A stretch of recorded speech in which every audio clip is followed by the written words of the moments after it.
At 4ZZZ, we acknowledge the traditional owners of the land on which we broadcast. We pay our respects to the elders past, present and emerging of the Turrbal and Jagera people. We acknowledge that their sovereignty over this land was never ceded. And we stand in solidarity with them.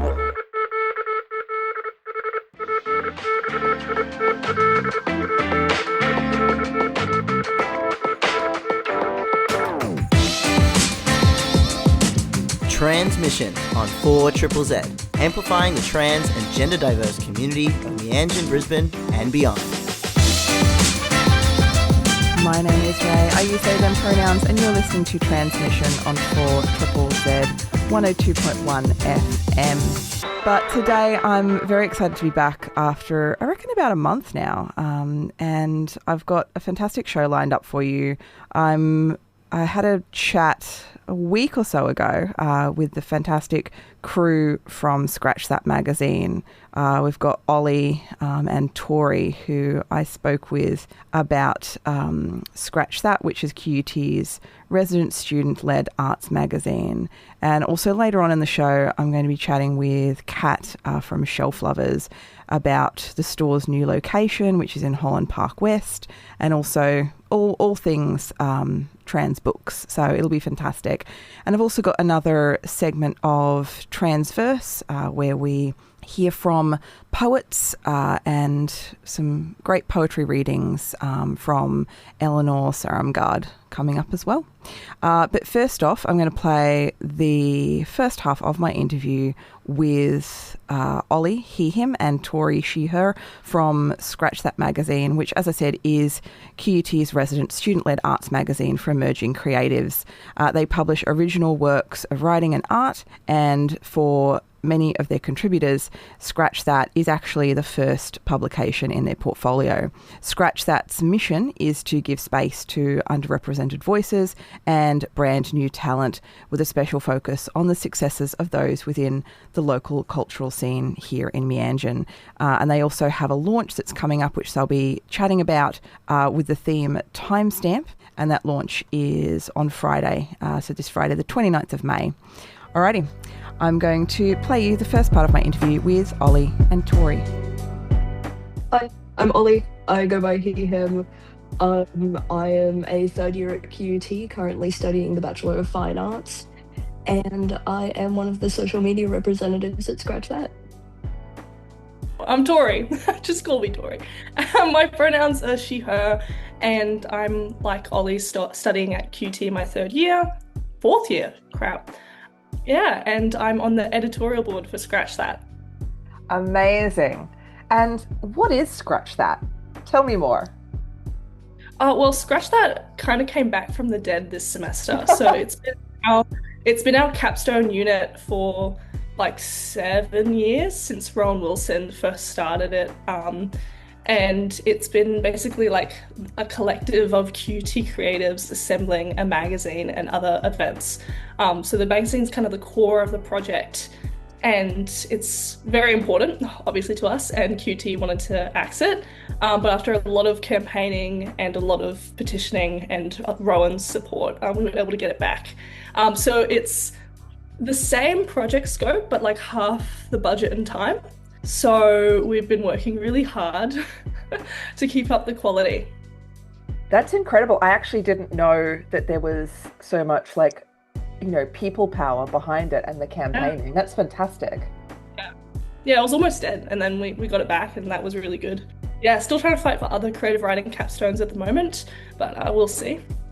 So when did ScratchThat sort of first start, and what's kind of the history behind it? I don't know the exact date, but definitely our lecturer Ron Wilson was one of kind of the pioneers, and it has been like always a multidisciplinary creative project. So we have artists, we have musicians, we have writers and poets, like we have everyone, which is really good across the creative, fine arts degrees.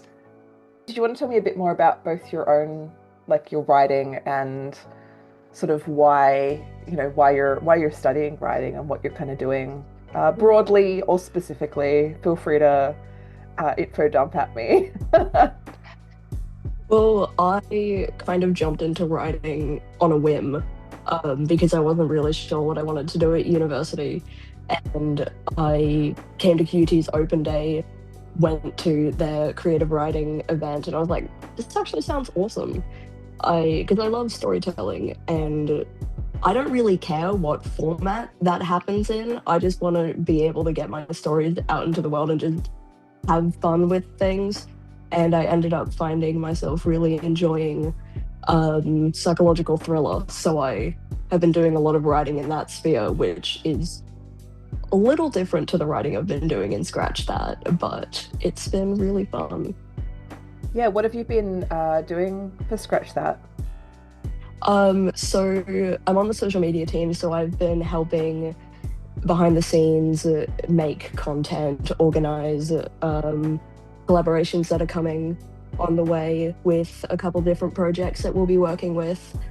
But I've written a few pieces that have been and will go up on ScratchThat's website. I've got an ekphrastic poem and a short work, which have been really, really fun. But my third job, because I'm kind of all over the place, I'm also a copy editor, so all of the content that comes through, I help edit, make sure that it's professional and ready for publication. Look, relatable content, I do about, I don't know, somewhere between 5 and 10 jobs, so yeah. When we started this, it was like, okay, choose your team, and I was like, want to be in these 2 teams. And then social media came around, and I was like, I'm gonna do that as well. It's the bisexual dilemma. Like, it's like, I'm queer. What if I have a million jobs? Yeah, like I know I'm not going to choose one identity. Right? Thank you very much. You can't make me. And what about you, Tori? What's your writing story? My dark backstory is I read Albert Camus at a young age, and I really got into philosophy in high school, and so I wanted to study philosophy, and then I was like, you can't get a job like that. And then I decided to pursue a career in the arts. Well, mainly because philosophy and the arts are just go hand in hand. Like, the way we convey philosophies and thought is through art and always has been. Like, the fact that I was reading great written works of philosophy, and that had me thinking about how to live and all that stuff. So yeah, I started in film, and then was like, I only really like the written part of film, the before screen, and so I was like, oh, I'll just go into writing. And I always loved writing stories growing up, and literature and English was always my favorite class. And yeah, it just feels like it was something that I like took a while to get to, and then once I got in, I was like, why didn't I do this earlier? And I love that, going from I can't get a job in philosophy, I'm gonna work in the arts, a similar. Yeah, that'll get me a job. Well, I think I stopped worrying about job. I just was like, you know what? I want to be like happy. Yeah, our world's collapsing anyway. I figured that out a while ago. I was like, man, I could do a sciencey thing. That would be sick. Yeah. No, I can't. I want to sit in my house and write my stories. I know someone who studied IT thinking it would mean he'd be employable forever, and now no one's hiring him because of AI. Like, his his degrees become meaningless. Yeah, too bad we have something to actually fight for, that our writing is worth something and AI kind of stinks. Yeah. Oh yeah. That's a great thing. To tie back to the magazine, we have had a absolutely no AI rule. And so I'm just gonna start talking about the theme. Our theme was timestamp, and so basically we're delving back into past eras and like looking at them not only through a nostalgic lens, but just through a bare bones. This is kind of like this. It's very memoir based, and it's been really great. And then part of that as well is that all of the pages of our zine have been handmade, scanned, and then they'll be printed. And so it's like this massive kind of scrapbook project. We'll have some handwritten parts, and then it's just, yeah, it's completely AI free and fosters that community and that gentle touch that we've been looking for lately. So I think that's very important. Oh, I love that. And I think, are you asking all like contributors to do their like collage and do their own page, or is it like Oh, a teamwork it is thing? it is the team. So our art team and production team. That's been their thing. And even one of the members of the editorial board. So I'm one of three editorial members, me, Sailor Rose, and Zaina Robbins. And Zaina is a visual artist. And Zana, beloved, I think I'm saying your name wrong. Zaina or Zana, I will correct it later and pray for forgiveness from her. Bleep over. Oh, it's not like it's going on radio or anything. Yeah, but she's a visual artist and she has been really like shepherding the whole process and just doing a great job. So they're wonderful. Yeah, that's fantastic. And tell me more about timestamp as a theme and like what kind of contributions you got, because I think that, I mean, like without spoiling anything, because we want to talk about the launch a bit later, but yeah, what kind of work did you get submitted? I think sometimes when we talk about nostalgia, we think it's saccharine and we think that it's a denial of past wrongs or a want to run away from current wrongs. But really, I think timestamp is just delving into our shared memory and our shared experience, and also the moments like growing up that were most impactful to us.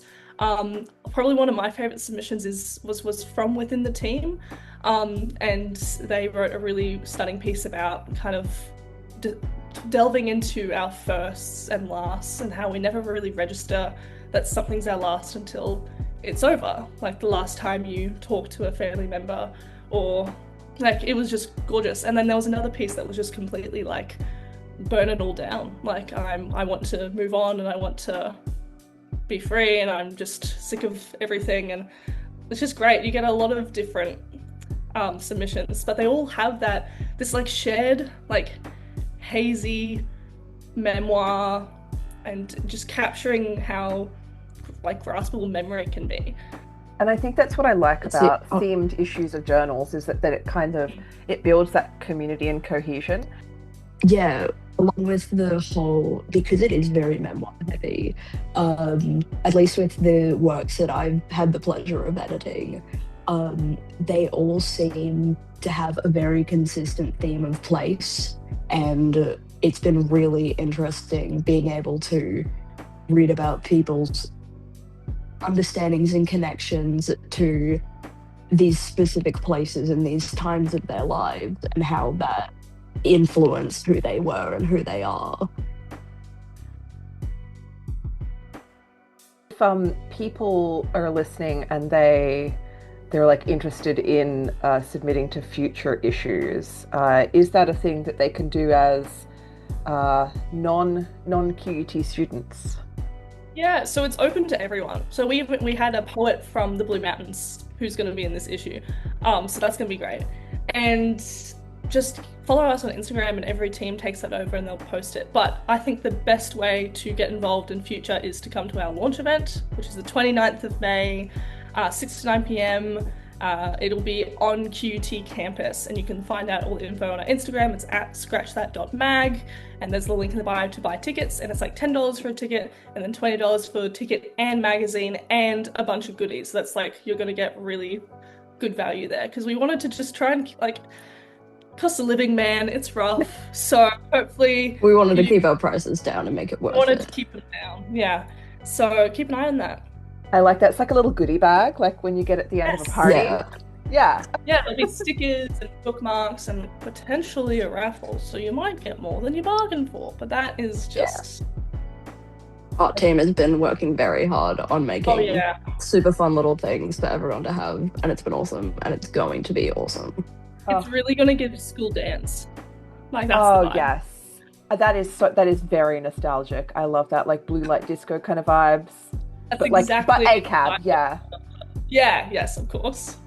Blue I light, love that. everything that's great about blue light disco, except the state like sponsorship, you know? Yeah. It's grown up. Incredible, exactly that. And tell me a bit more about what will be happening at the launch. I mean, I know what will be happening, I suppose, because I will be there. Yeah, we're so excited to have you as our guest speaker. That'll be great. And then there's also free food, free drink. Oh, not free drink. Sorry, you got to pay for drinks. I take that back. But free food, guys. Free food for $20. You get free pizza and snacks. And there's a bar, so you can get drunk on your own dime. And we'll have some readings by some of the people in our magazine. We'll have fun trivia towards the end of the night. That's being planned. I am hosting, and I'm planning to dress up as a iconic 2000s look. So okay, I'm glad I'm not the only one who's gonna go full out. Bro, we gotta make sure we're not clashing. We'll see. I have a feeling you're not going for what I'm going for, but I'm so keen. I was gonna say, is there a dress code? Because I can match this. I think it's kind of, they're leaning more towards 2000s. Yeah. It is it's general, because a lot of us, we're all young people, a lot of the time that we're pulling from is 2000s, 2010s in our nostalgia. And so, yeah, that's the main focus, but it's the broad scheme. I want someone to come up with like steampunk, like Victorian steampunk, be like, yes, this is nostalgia I feel. Oh my god, yes. I feel as an 80s kid, I'm like, maybe I should like growing up in like the 90s and stuff, I'm like, what if I just had like a bum bag just full of Tamagotchis? We have a Tamagotchi belt.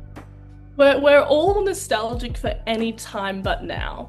And it's like, I don't blame us. I really don't blame us. People would be like, it was bad. Now isn't great. Yeah, but now isn't great. It's certainly not ideal, and I think we're going through tumultuous times, and to kind of have a celebration like the ScratchThat launch is really beautiful. Like, I think it's going to bring together community. It'll be amazing. Do you want to give us the date and the info again for our listeners? Yeah, the 29th of May, 6 to 9 p.m. at QT Kelvin Grove campus. It'll be Z9 block, room 130. If you can remember all that, you're really cool. Incredible. And if people want to book their tickets, where should they go? Our Instagram, scratchthat.mag, and there'll be a link in the bio. Yes. Check out our social media. We have been, along with the theme, we've been trying to make some videos that are reminiscent of the horrors of 2010 social media. If you're interested in that kind of stuff, please do check us out. And for launch information, we are posting, and we have some collaborations on the way. All of the things, every single thing ever is on the social media. Check us out. You might see a couple of ninjas around who may or may not be pranking as a patrol. Amazing. And I'm so excited to be the guest reader as well. I'll think up I've got some poems about like Sailor Moon and like some real like nostalgic kind of stuff. So we'll see. You're going to be dressing up as Sailor Moon for... I used to have a Sailor Jupiter outfit, so maybe I could have a go. That'd actually be sick. I don't think I'd fit into it anymore. I was a child, but I do so maybe I could whip something up in a week. We'll see how we go. Even just like a Sailor Moon vibe. Like we get it. Very vibes-based. Yes. Oh my god, what if I was like a gender messy, like Sailor Moon tuxedo mask hybrid? Ooh. That's way too ambitious. I'm just going to wear clothes.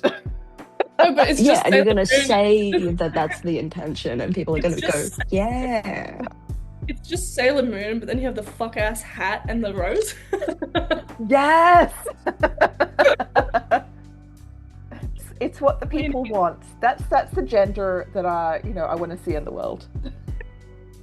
That's what the people need. Chibi user.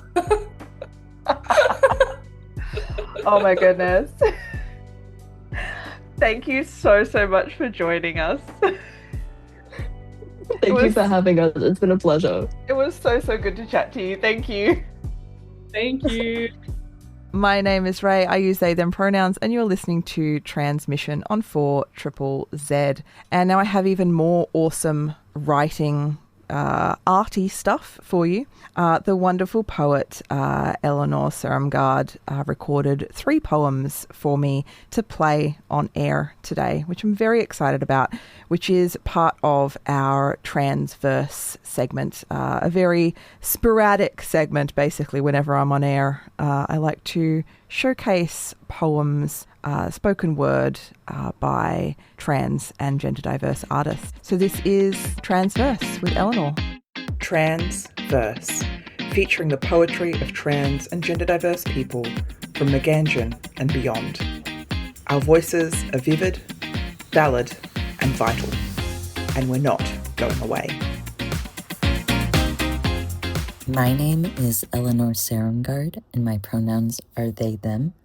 I acknowledge that I'm on the indigenous land of Coast Salish peoples, specifically the Snoqualmie tribe, and I thank these caretakers of this land who have lived and continue to live here since time immemorial. I'd like to read 3 of my poems. The first poem is called Backscattering. I look at myself in the mirror and fall in love again, and then other times I look at myself in the mirror and I don't know how we're the same person. Then, watching shadows off the glass balcony, who is that? They could be anyone. The hydrangea blooms are sour, blue, not the sweet milk china teacups I grew up reading about.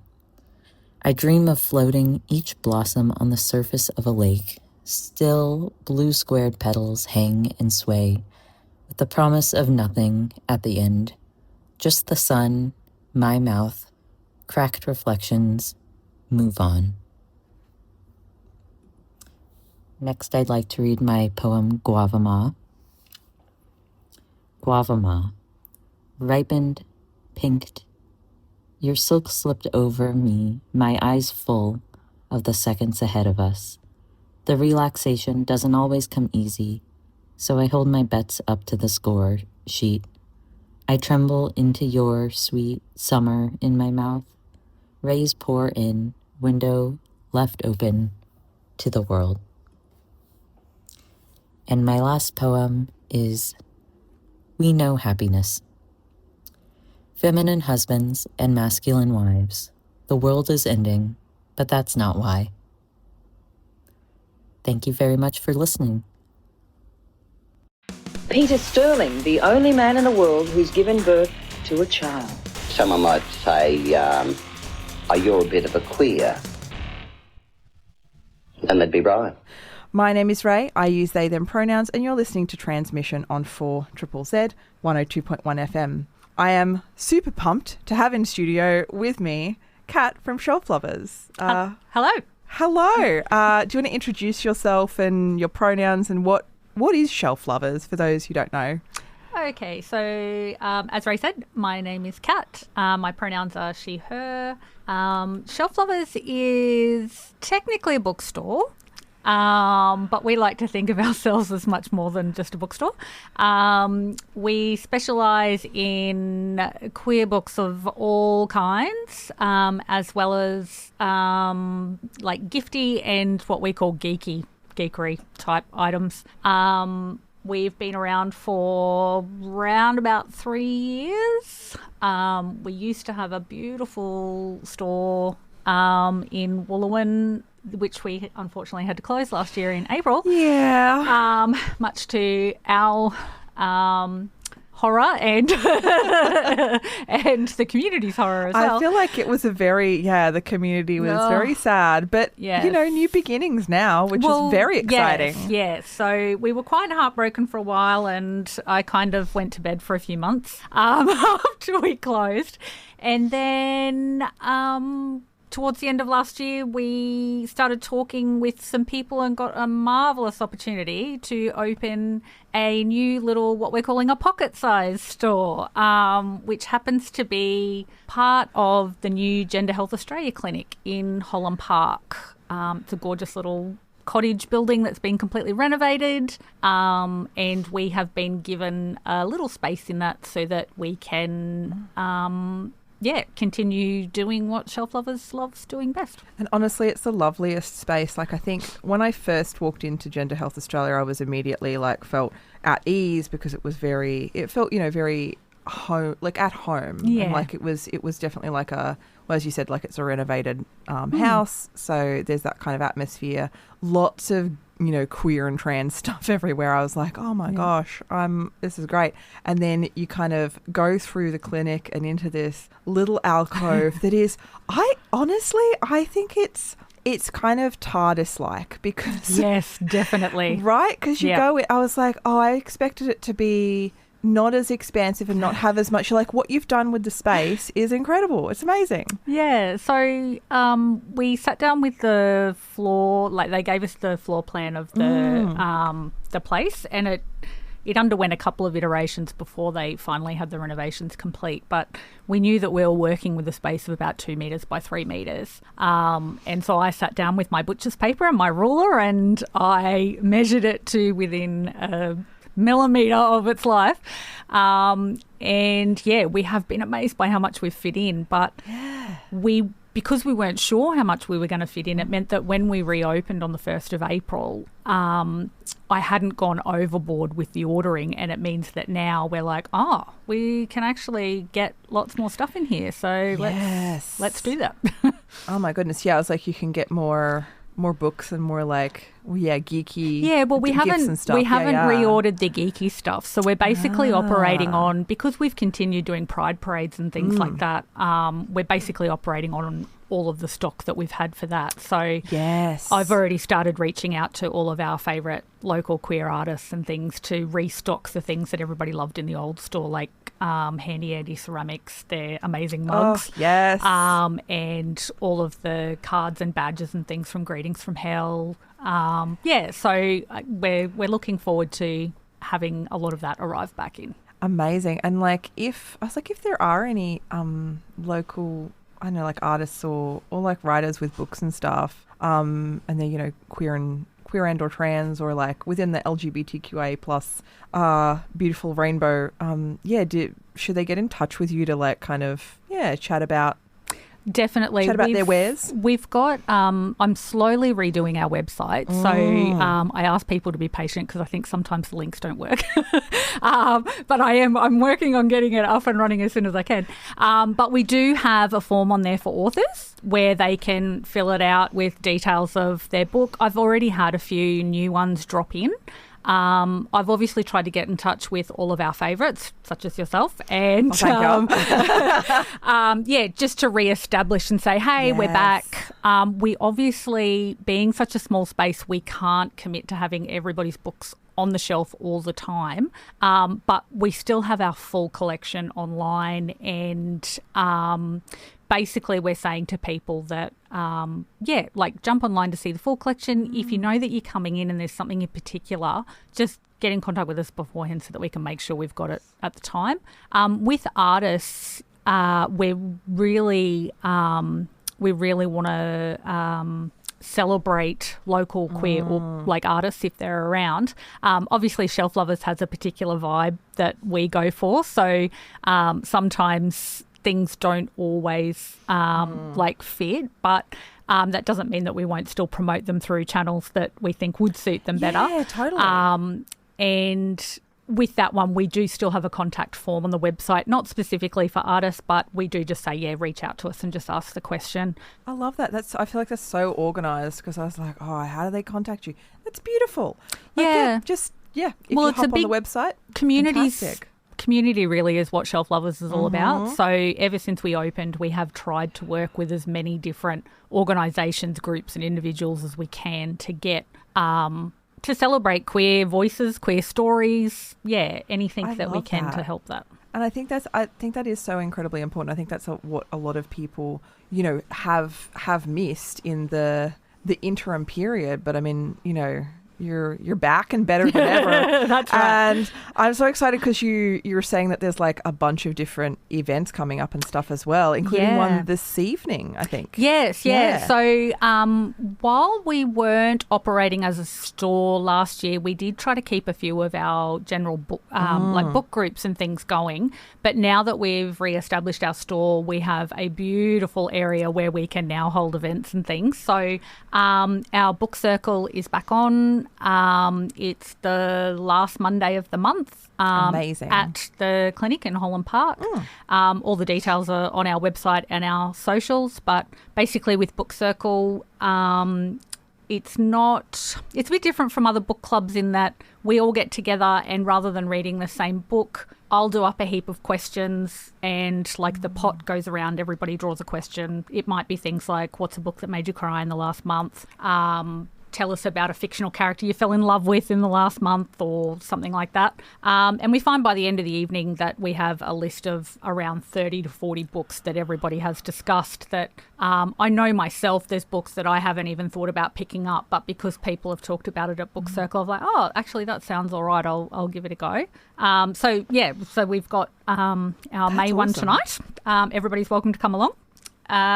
We also have a book launch on Thursday night for one of our lovely romance authors, Jordan Clayton Lewis. So his latest romance is an office romance set in Brisbane between two lovely gentlemen who initially don't get along, but... we're really looking forward to having that. There'll be a Q&A with Jordan and a signing. So again, details are on our website, but everybody can come along and support him. It's sounds like if you like gay enemies to lovers. Yes. And Jordan's he's really sweet, so his writing is really sweet. So, but there's a bit of spice too in his books, nice. Like if you like that in your romance.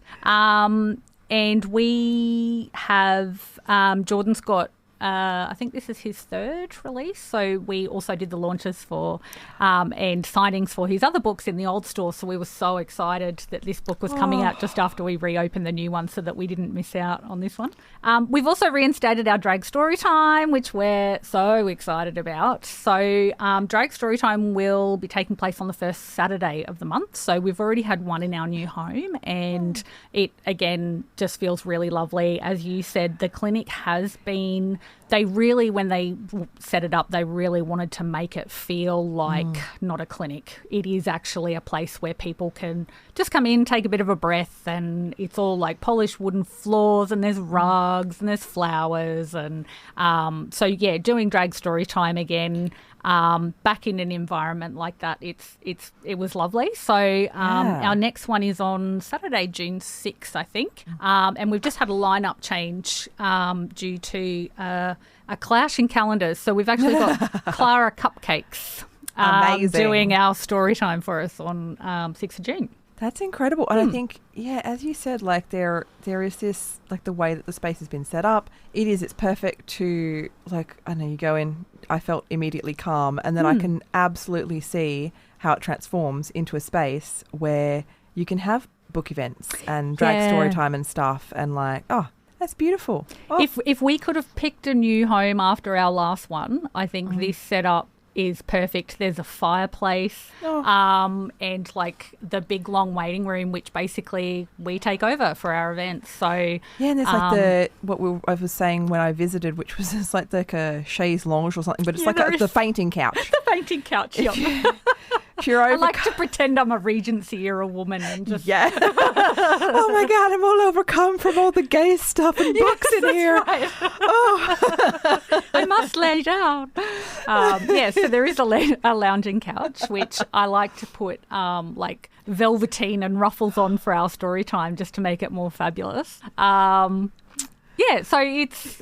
I mean, our old shelf lovers, one of the things that everybody commented on the minute they walked in the door was how it made them feel. And we've tried to mimic that in the new store. So in the old store, we had this massive wall decal above the books that said "Read, Love, Repeat," and I've actually embroidered that on these little mini frames for the little mini space. So now they're only like, I think it's 5 centimeters by 5 centimeters above a window. But it was important to us to have some of the same things carry through, because for us, a big part of the Shelf Lovers magic isn't what we sell; it's what we do, the people that we welcome into the space, and just we particularly wanted everybody to feel welcome and to feel safe. So. And I think that's so incredibly important, like especially in this era of interesting times. We were chatting before about events that Shelf Lovers have coming up and their awesome new digs, the Pocket Bookshop in Holland Park, as part of the Gender Health Australia, what would you call it, amazing oasis? I've actually been calling it the Cottage. The Cottage, just because obviously with Heated Rivalry, the Cottage is very...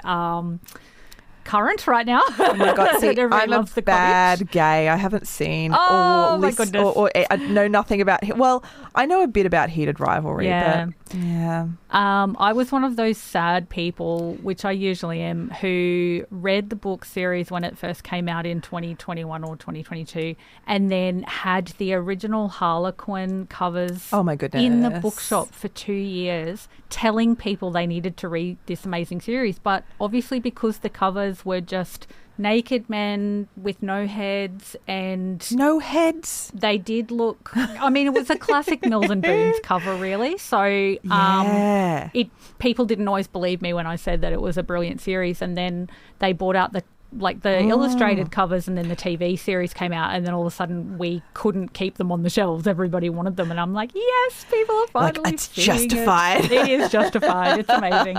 I have no qualms in saying that I am a massive geek for all things Heated Rivalry. It's just my latest in a long line of other hyperfixations. Which I was like, it is something that I was like, it is something I should watch / listen to / whatever. I've been telling people to do it just because of the impact it has had worldwide. So a friend of mine does a romance podcast called Pages and PJs, and they have invited me on to do a special series specifically on Heated Rivalry because, the world went insane where even the ATO were using Heated Rivalry to, oh my God, in their marketing and whatever, and stats businesses all over the world and stuff. It's crazy. What a wild world we live in. That's incredible. I mean, it's amazing that a show that is very, very gay I was like, could have such gay, an impact. And on the surface, some people just jumped on the gravy train to look like they were inclusive, but even by doing that, they've put it in the mainstream, which is incredible. It's what we want anyway. Instead of pink washing, it's kind of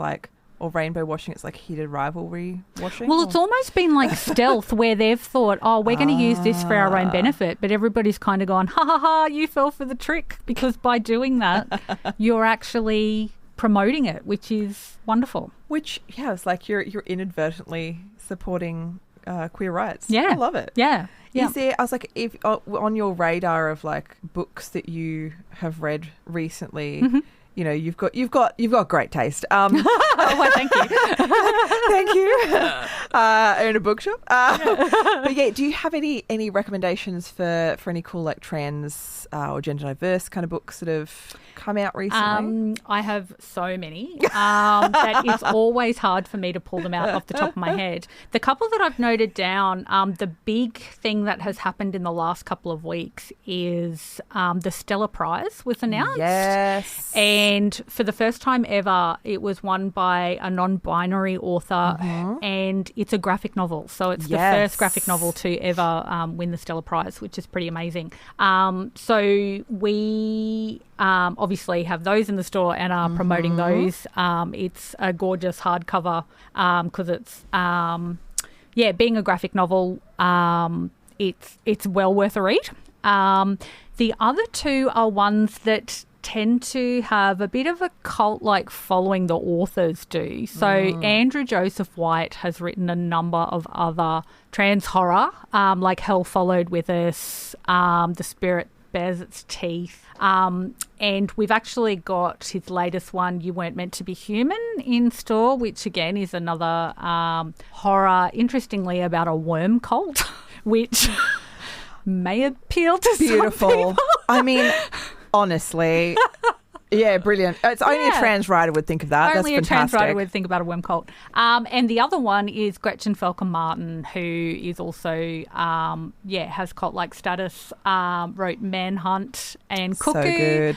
And we have their Gretchen's latest one called Black Flame, which is so good. Interestingly, I couldn't get it from my Australian publisher for the moment, so I got it through my American supplier, and the cover is different, and the American cover is amazing. So I can thoroughly recommend that people either come in store or jump on our website and have a look, because it's very cool.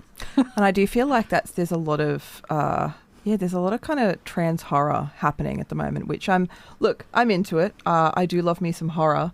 When you mentioned Lee's book before, the Stella Prize, I had this moment where I was like, I haven't done our news segment for today, so I'm gonna do that before we wrap up the show. But I was like, should have done that earlier. That's okay. We can end on that, because we'll be mentioning stuff to do with the Stella Prize. But is there anything else that you want to mention about Shelf Lovers, about books, about cool? Probably just to let people know that we're back. You're back. We're back.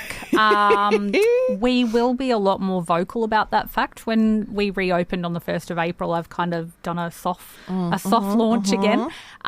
So yeah, we will be singing it from the hilltops very soon. But something very exciting that we'll be launching in June with a first meeting in July is actually an online book club that will be available Australia-wide called the Queerly Beloved Book Club. And like I said before, some people love the book circle because there's no pressure around reading the same book and things like that. Some people do find it a bit chaotic because they would prefer the instructions of, okay, this is the book we're going to read and things like that. So, and we also have a number of customers who are all over. We've got people, I've had somebody from Broken Hill, we've had people from Canberra, Winton, and we thought that this could be a good way to provide them an opportunity to engage in case they have nobody else they can geek out with over books. And also with the bookshop in Sydney closing, unfortunately, we just wanted to provide some form of engagement for people that isn't just Brisbane based. And I've gathered a lovely bunch of friends who are equally as obsessed with books as me. And yeah, we'll be running an online book club that, again, we don't want it to be too onerous or stressful for people. But we'll also, in typical Shelf Lovers fashion, be focusing on maybe a bit of the lighter and quirkier side of the queer space. There are a number of other amazing book clubs already, like Queer Readers, that runs out of New Farm and things like that. We, as with Shelf Lovers, we often geek out over the cozy fantasies and the romance, maybe even the monster romance and things like that. So every month we'll have a different theme. People that join will be able to vote and nominate titles. I love that, yes. We'll have a bunch of other opportunities for people to talk about books, particularly queer books, and find their crew. Which I think that is something that is incredibly important. And honestly, the stats show that, like our episode where we chatted to Trans Joy Meanjin about community and finding trans community is like one of our more popular podcast episodes. So I think it is really key. So if you want to read some books and meet some like-minded people, get along to online book club, the book circle, any of the events at Shelf Lovers. Yeah. Particularly like with the book circle, we know it started with just my sister and I and one other customer having a cup of tea and talking about books. Oh my God, I love it. And at one point before we closed the store, we had to actually cap the numbers because we had people like on cushions on the floor, like in the corner and things like that. But we have stitched a cross stitch on the wall that says we don't yuck other people's yums. Yes. So the only thing we kind of put a stipulation on is that everything has to be consensual. So we don't read any books that have like non-consent in it. But other than that, everybody is free to talk about whatever they want. We're obviously mindful of people if they have triggers around certain subjects, we let them know. But we have a broad range of people that come along. Some people are only horror readers, other people only like cozy, and we find a way to talk about that and let everybody have their voice and in a safe space. So the people that come along to Book Circle, we know have then gone on to, they did the global book crawl together a couple of weeks ago. They do craft alongs, and we often have like kind of side events too. We had a book bedazzling event last week where people could come along and bedazzle the front of their books, which was fabulous. So it's just a nice place to meet your as you said, the like-minded people. Yeah. I love that so much. And look, thank you so much for coming in and having a chat. Thanks for having me. Oh my goodness. Yeah, please get along to Shelf Lovers. Grab some books, go to some events. And we're going to go to the news that I almost forgot was happening, that our beautiful Ez recorded. Who I now work with. Yeah. And I'm very lucky to do that. Yes. This is it. Everything connects. It's everything intersects. Yeah. And I think, if you don't have your community yet, you will find it, and maybe your community is at Shelf Lovers. Maybe it is. Alrighty, this is the news that our amazing Ez recorded. You're listening to Transmission on 4ZZZ. This week in community news and events for May 25th. In world news, Texas hospital to open US's first gender detransition clinic. A Texas children's hospital has agreed to open what's been described as the first detransition clinic for transgender youth in the United States, as part of a legal settlement with Texas state authorities and the U.S. Justice Department. Texas Children's Hospital will also pay a $10 million settlement and stop providing gender-affirming care for minors, including puberty blockers and hormone therapy. Texas Children's Hospital in Houston had been subjected to a 3-year investigation by the state of Texas and the Federal Department of Justice over unproven claims that the hospital had been intentionally misdiagnosing patients to obtain Medicaid payments for transgender care. The hospital says all reviews and investigations into the claims had found that it had been compliant with the law, but it had decided to capitulate to avoid the financial burden of ongoing litigation. The move to open a detransition clinic has been criticised by LGBTQI+ advocates and major medical organisations, which continue to support gender-affirming healthcare for trans young people. The decision reflects growing political pressure on trans healthcare in the United States, where more than 25 states have introduced restrictions or bans on gender-affirming care for minors. In national news, trans advocates criticise Chris Minns over biological sex comments. Following last week's landmark Giggle vs. Tickle appeal decision, trans rights advocates have criticised comments from New South Wales Premier Chris Minns, who said biological sex differences should be reflected in Australian law. The federal court recently upheld a ruling that the women-only app Giggle for Girls unlawfully discriminated against transgender woman Roxanne Tickle. The decision has been welcomed by LGBTQIA+ advocates as an important affirmation of protections under the Sex Discrimination Act. However, conservative politicians, including Pauline Hanson and opposition leader Angus Taylor, have criticised the ruling, with Taylor pledging to amend the Act to define sex strictly as biological sex assigned at birth. New South Wales Greens MP Amanda Conn accused Premier Minns of adopting harmful culture war rhetoric and said the comments undermine recognition of trans and gender diverse people. In a Substack post on May 7th, Joe Bull, Victorian Commissioner for LGBTQA+ communities, wrote, "There is no single biological template that all women share. Chromosomes, hormones, reproductive capacity, these vary. We already know this from the lived realities of women, including intersex women and women with diverse bodies and life experiences. No one is born a woman. We are all born babies. Womanhood, like manhood, is something that is lived, shaped, and understood over time. Lee Ley becomes first non-binary winner of the Stella Prize. Author Lee Ley has been awarded the Stella Prize, one of Australia's most prestigious literary awards, for their novel Canon, marking the first time either a non-binary writer or graphic novelist has won. Open to women and non-binary authors, the Stella Prize was created in 2012 after the continuous absence of women acknowledged by the Miles Franklin Literary Award, and was extended to include non-binary authors in 2021. The prize awards $60,000 to the winning author. Ley had previously been nominated for the Stella with their 2023 debut Stone Fruit, accepting the award on Thursday night. Ley said it was a complicated but great honour to be the first trans person accepting this award in a moment when anti-trans rhetoric has become such a major fascist playing card. In local news, Brisbane's Ida Hobbit March stands against anti-LGBTQIA+ discrimination.